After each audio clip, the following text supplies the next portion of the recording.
Bismillahirrahmanirrahim. Assalamualaikum warahmatullahi wabarakatuh. Innal hamdalillah wa syukru ala ni'amillah. Wassalatu wassalamu ala Rasulillah Muhammad ibn Abdillah wa ala alihi wa sahbihi wa mawalah. Amma ba'd.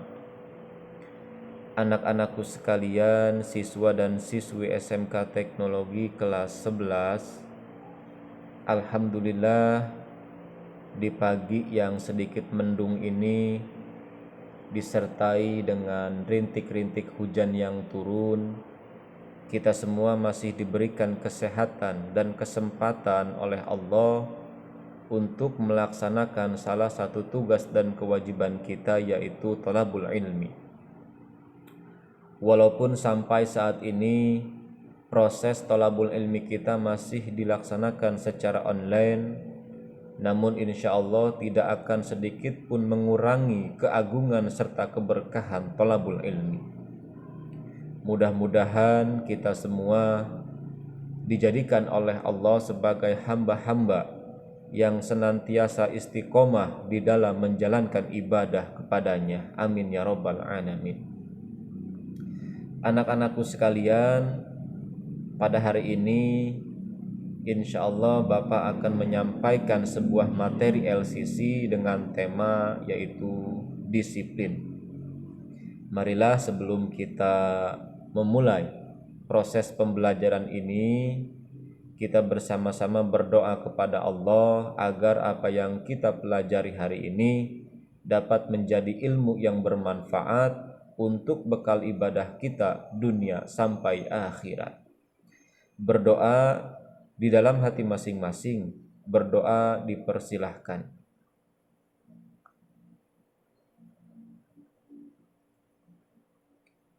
Berdoa selesai.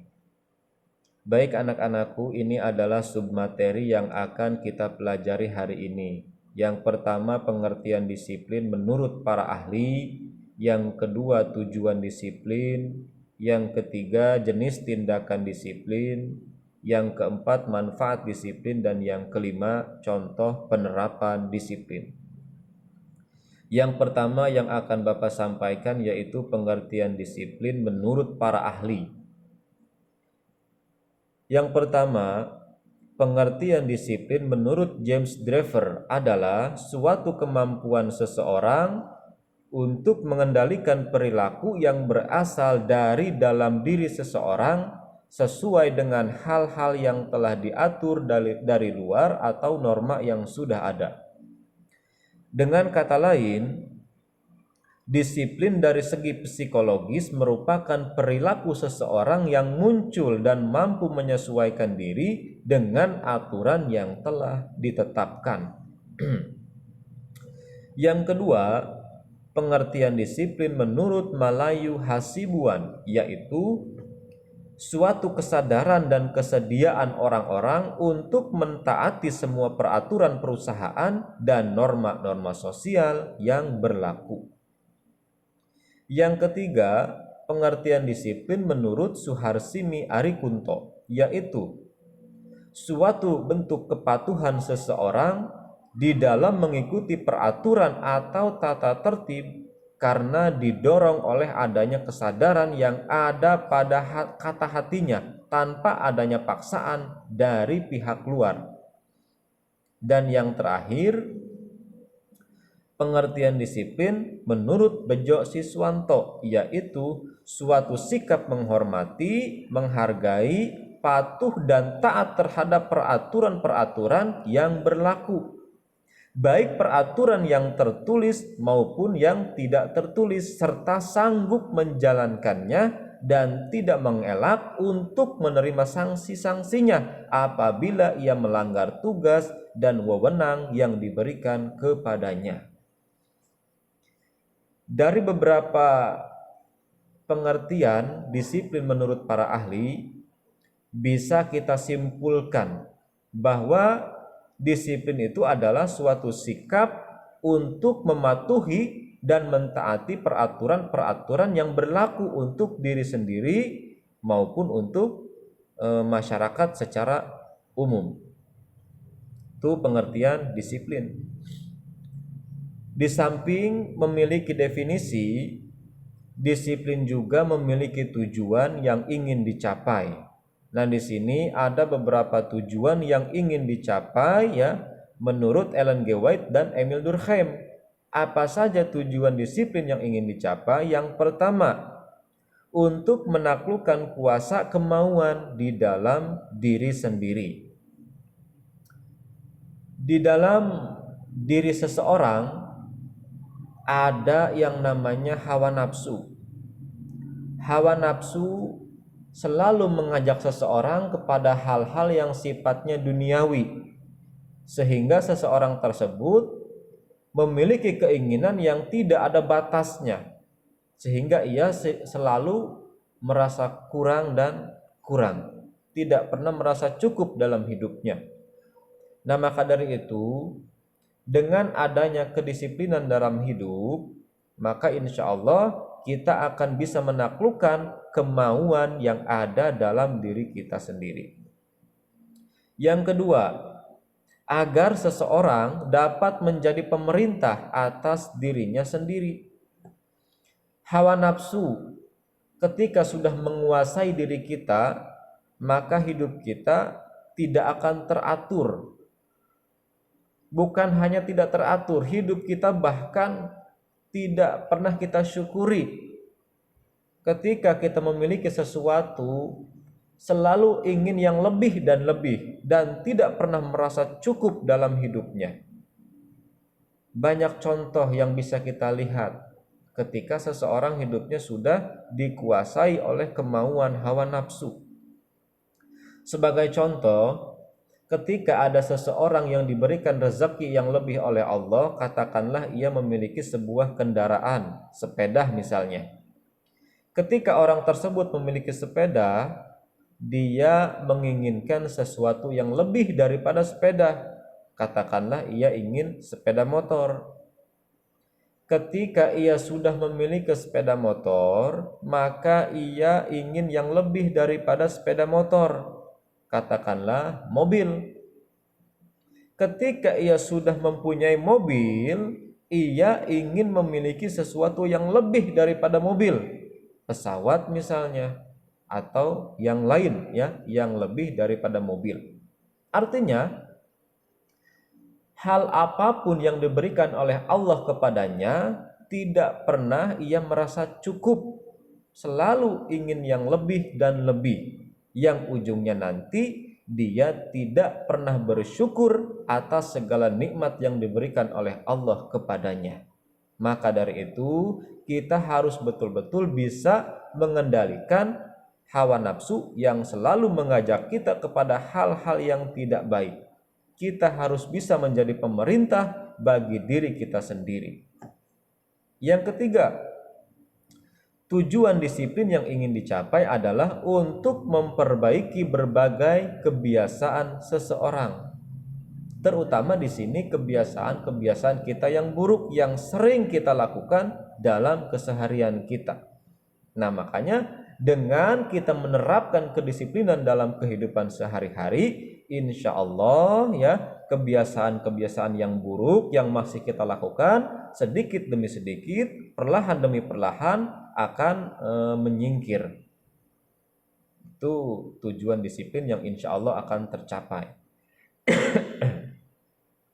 Berikutnya, tujuan disiplin yang ingin dicapai adalah penurutan atas dasar prinsip, bukan paksaan.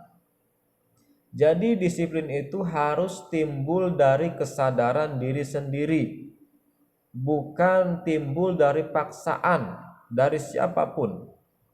Nah, makanya kita harus betul-betul bisa ya menumbuhkan kesadaran diri untuk kita mentaati segala peraturan, baik peraturan yang datang dari lembaga, begitupun peraturan yang diatur oleh agama yang lebih penting.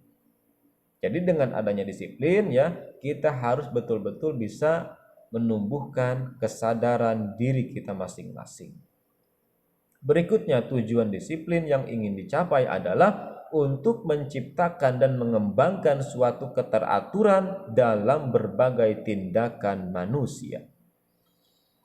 Dengan kita menerapkan kedisiplinan dalam kehidupan kita, insya Allah hal apapun yang akan kita lakukan akan jauh lebih teratur dan rapih.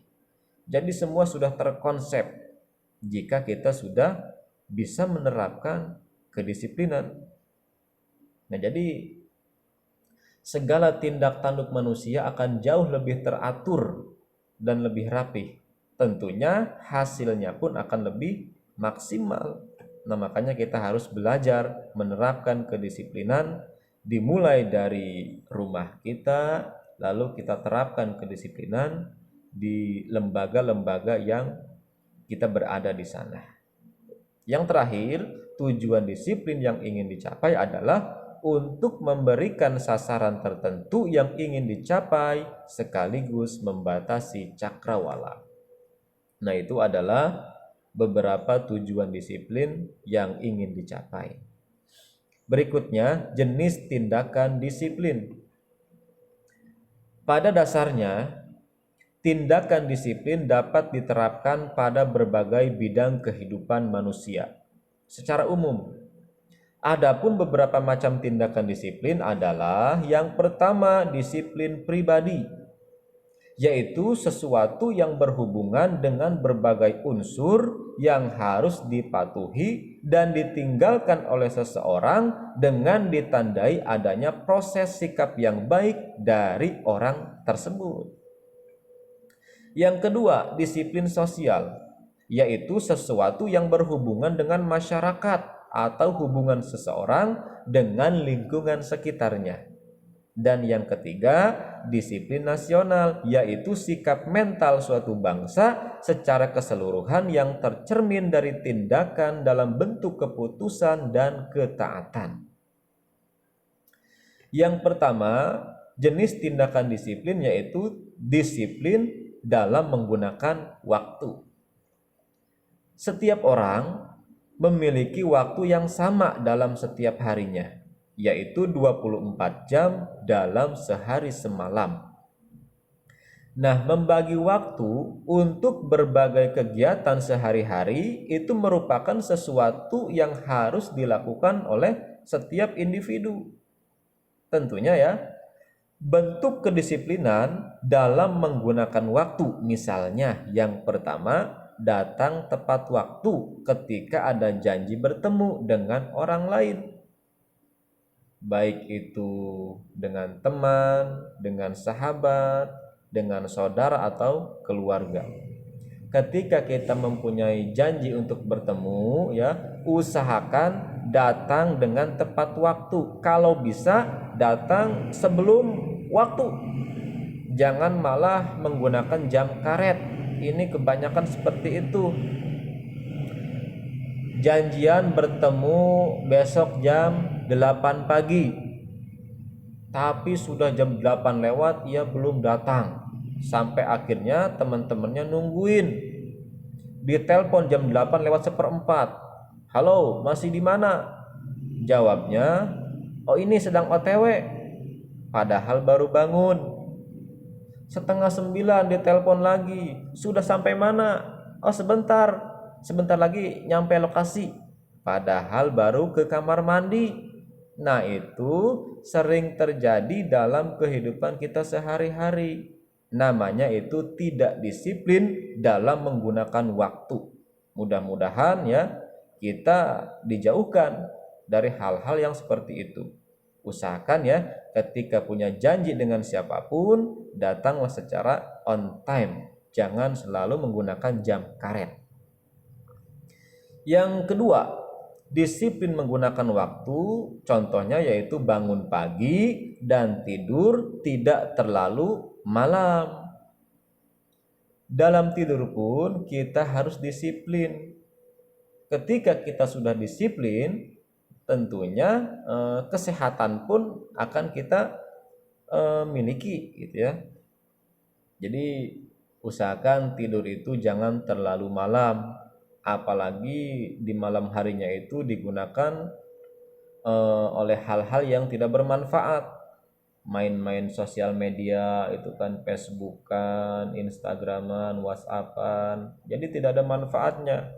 Silahkan saja gunakan sosial media kalau memang itu sekiranya bermanfaat untuk kita saling berkomunikasi dengan teman gitu ya. Ini kadangkala kan hobinya bersosial media itu cuman stalking mantan gitu kan. Nah, jadi lebih baik kita tidur lebih awal. Ya maksimal jam 10 lah, jangan terlalu malam. Supaya apa? Supaya nanti kita bangunnya itu pas subuh. Bangun subuh, mandi, sholat berjamaah, lalu bantu-bantu orang tua. Itu disiplin namanya. Ini kadangkala ketika waktu eh, kebanyakan di rumah ya seperti saat ini, itu dipakai begadang sampai jam 1 malam masih online gitu kan, sosial media, bahkan nyampe jam 3 malam itu belum tidur, sehingga nanti subuhnya kesiangan dan tidak sholat subuh. Nah itu tidak teratur. Jadi menurut keterangan para medis ya, seseorang yang sering begadang, yang sering tidur malam itu rentan didatangi, diserang oleh berbagai penyakit. Nah, maka dari itu jangan sering begadang. Lebih baik tidur ya daripada digunakan oleh hal-hal yang tidak bermanfaat. Berikutnya, bekerja sesuai dengan waktu yang ditentukan. Nanti ketika kalian sudah terjun ke dunia usaha ya, katakanlah menjadi seorang karyawan di perusahaan besar gitu ya. Nah, usahakan ketika datang itu jangan sering telat. Kalau bisa datang sebelum waktu masuk gitu ya.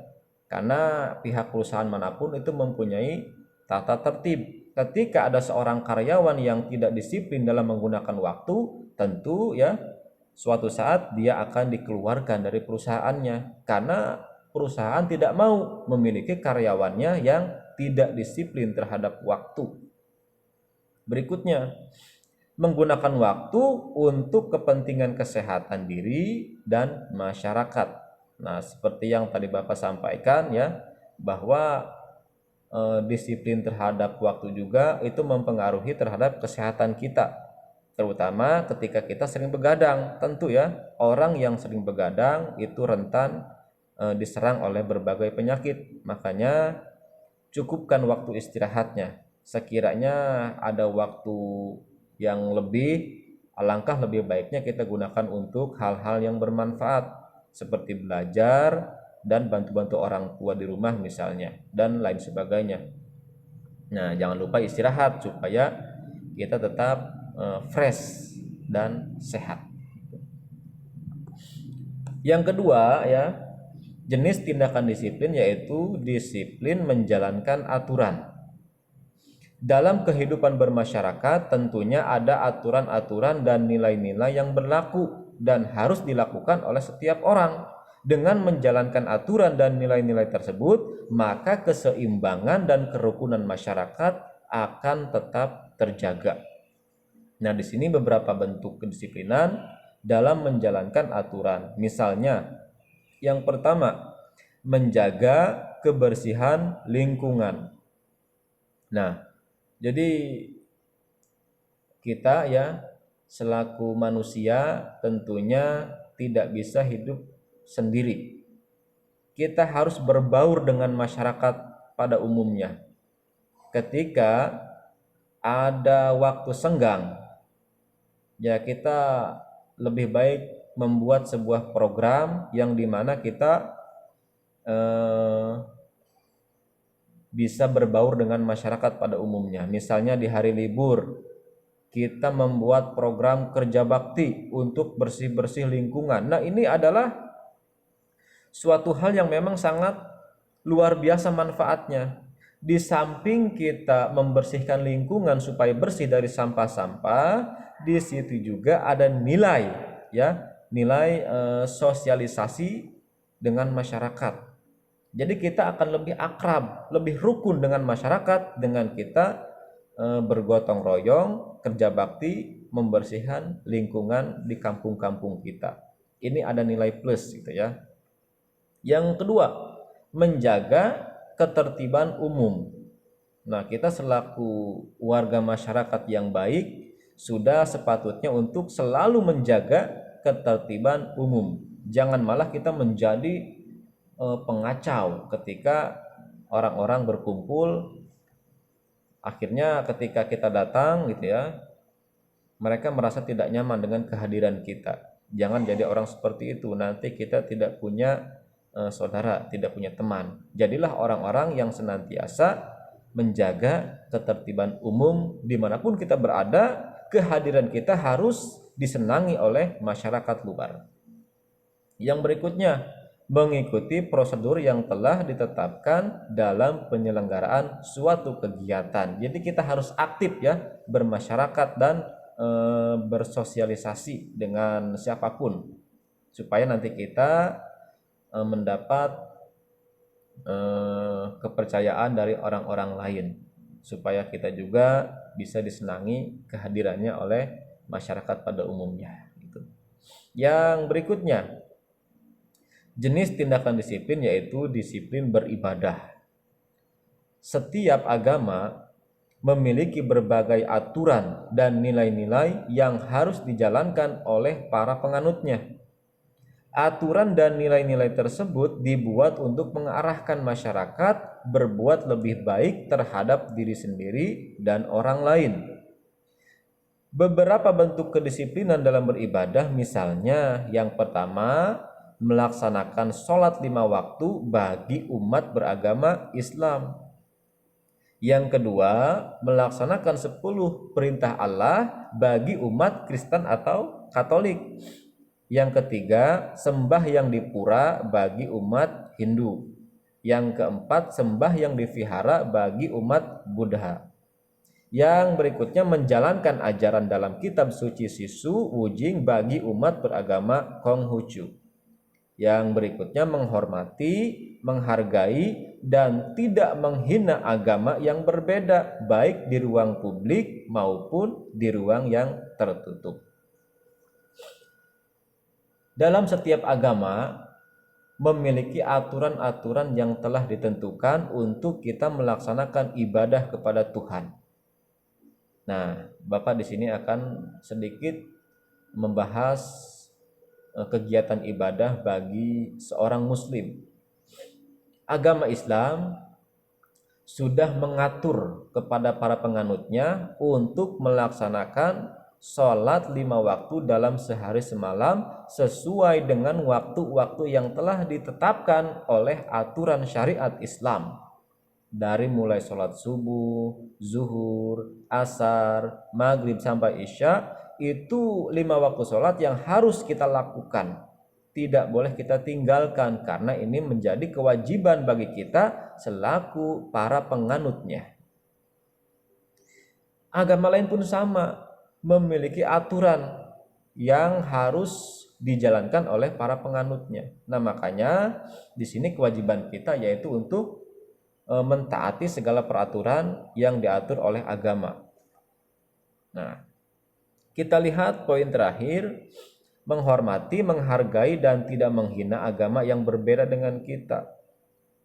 Tentunya negara kita ini ya merupakan negara toleransi yang di dalamnya itu terdapat berbagai agama.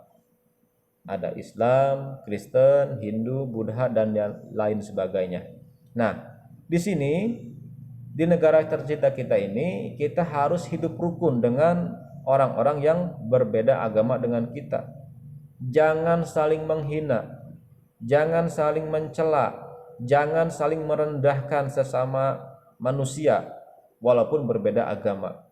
Kita harus hidup rukun. Ingat ya, biarpun kita berbeda agama, tapi kita satu, yaitu Indonesia. Maka dari itu ya, janganlah kita untuk saling merendahkan ya, saling mencela orang-orang yang berbeda agama dengan kita. Nah, berikutnya manfaat disiplin. Sikap disiplin tentunya akan memberikan manfaat bagi semua pihak, baik bagi diri sendiri maupun bagi orang lain. Nah, berikut ini adalah beberapa manfaat disiplin. Yang pertama, menumbuhkan kepekaan. Jadi mereka yang diajarkan kedisiplinan sejak dini akan memiliki pribadi yang peka dan peduli terhadap perasaan orang lain. Jadi peka itu adalah mengetahui apa yang diinginkan oleh orang lain. Harus peka dong gitu kan. Nah, jadi itu yang pertama manfaatnya. Yang kedua, manfaat disiplin adalah menumbuhkan kepedulian. Kedisiplinan yang diajarkan kepada anak akan membuat anak memiliki kepedulian, integritas, bertanggung jawab, dan bisa memecahkan masalahnya. Ini juga sangat penting. Dan yang ketiga, menumbuhkan rasa percaya diri. Sikap disiplin akan membuat seseorang menjadi lebih percaya diri di dalam melakukan berbagai kegiatan apapun.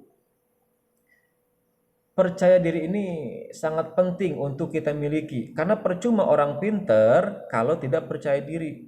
Percuma orang berbakat, penuh bakat kalau ia tidak percaya diri. Jadi bakatnya itu hanya sebatas bakat yang terpendam, tidak bisa ia salurkan karena tidak memiliki rasa kepercayaan diri. Dan yang terakhir, manfaat disiplin adalah menumbuhkan sikap patuh. Kedisiplinan yang diajarkan sejak dini akan membuat seseorang mau menuruti aturan dari berbagai pihak, terutama dari orang tuanya sendiri. Jadi manfaat disiplin ini sebetulnya masih banyak ya. Cuman di sini Bapak hanya mencantumkan beberapa contoh saja. Nah, berikutnya poin terakhir yang akan Bapak sampaikan yaitu contoh disiplin.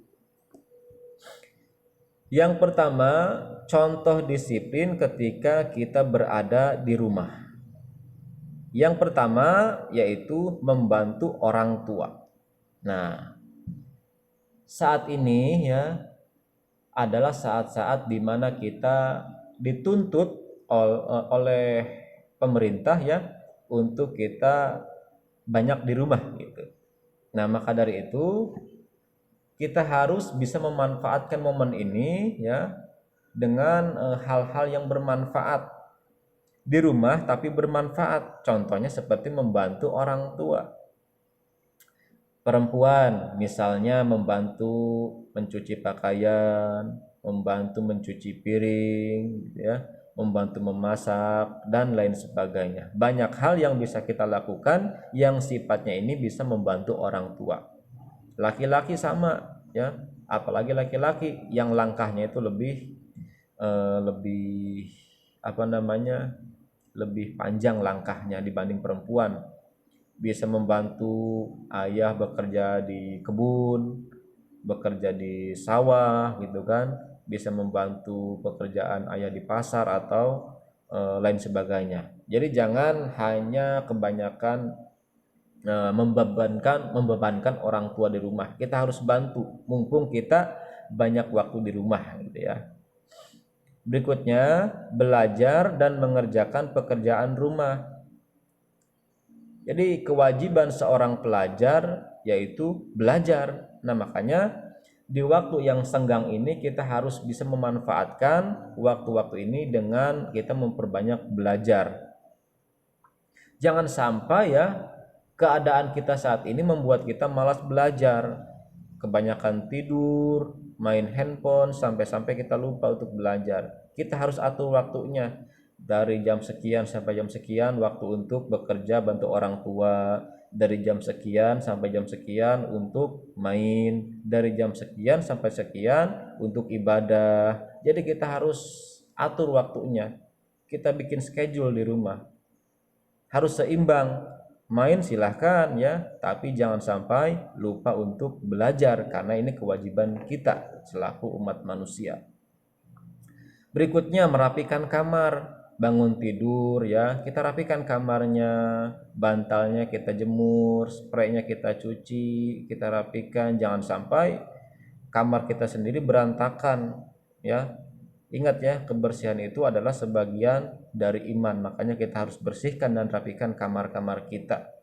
Berikutnya, merapikan buku jika selesai belajar. Belajar itu bagus, namun ya jangan lupa setelah selesai belajar kita rapikan kembali buku-bukunya. Jangan sampai bekas belajar itu bukunya bercecer di mana-mana, ujung-ujungnya nanti hilang bukunya.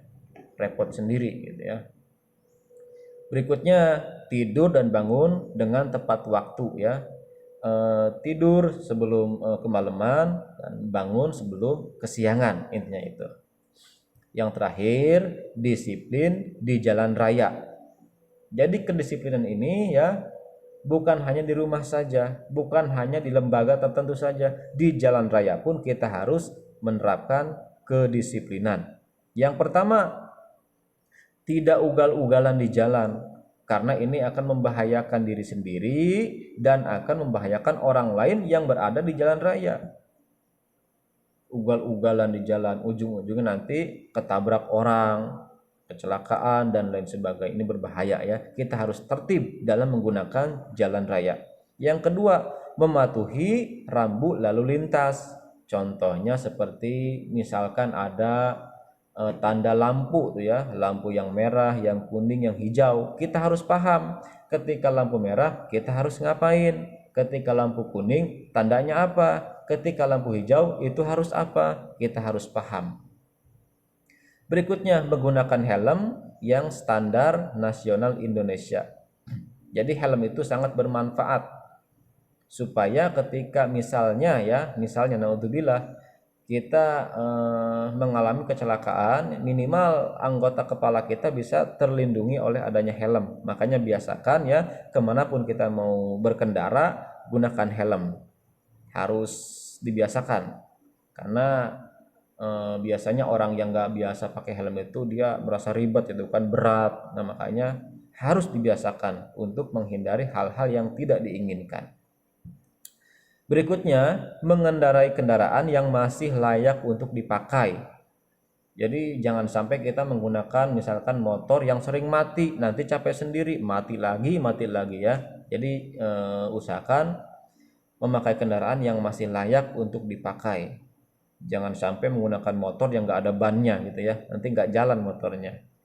Berikutnya, menyalakan lampu sen saat akan belok. Nah ini juga sangat penting ya. Bapak sering tuh ya, ketika di jalan raya pas pertigaan di depan ada ibu-ibu tuh, emak-emak ya, dia sennya kiri tapi beloknya kanan. Itu berbahaya. Jadi harus fokus. Jangan berbalik ya, sen kanan belok ke kiri. Ini sering terjadi ya. Ketika si emak-emak tersebut ketabrak dari belakang, malah dia yang galak gitu kan. Bukannya mikir gitu ya, dia yang salah, ini malah galakan dia. Seharusnya kita harus betul-betul fokus ketika berada di jalan raya, karena resikonya ketika tidak fokus itu sangat besar, terutama nanti kita kecelakaan gitu ya. Nah makanya ketika mau belok ya, kita harus sen dulu. Sen kanan ya beloknya kanan, sen kiri ya beloknya kiri, jangan berbalik arah, itu berbahaya. Yang terakhir ya, berusaha untuk tidak rem mendadak. Ini juga berbahaya.